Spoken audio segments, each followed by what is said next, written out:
Welcome to Mother-Daughter Projects. I'm Steph. As part of the Home Depot Prospective campaign, we get sent some really neat tools to try out. One of those tools this quarter is the Makita Brushless Cordless Blower Kit.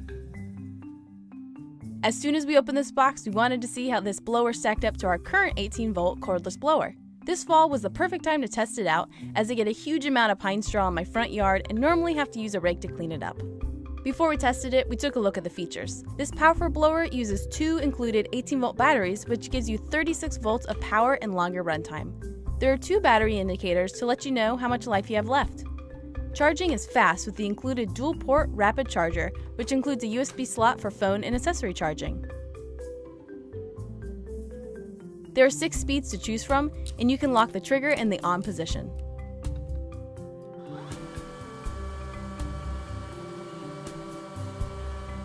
The front nozzles can telescope to match the user's height.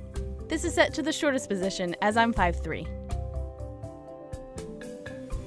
The first test was to use our current 18-volt blower to see how it did with the pine straw.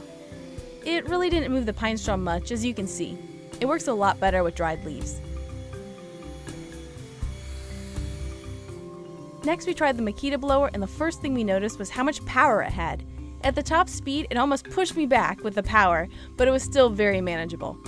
It's much heavier than our current blower at 9.9 pounds. Although it has more weight to it, it's very well balanced and it doesn't seem to be very fatiguing. I was able to get my front and backyard cleared with battery power to spare. Mom wanted to try it out in her much bigger yard, especially to clean up her fallen Bradford pear tree leaves. It worked perfect, and now Mom has requested that the Makita blower live at her house. If you have a larger yard and want to be able to clean up all kinds of fallen materials, this blower is worth checking out. For more projects and reviews, be sure to visit us at motherdaughterprojects.com.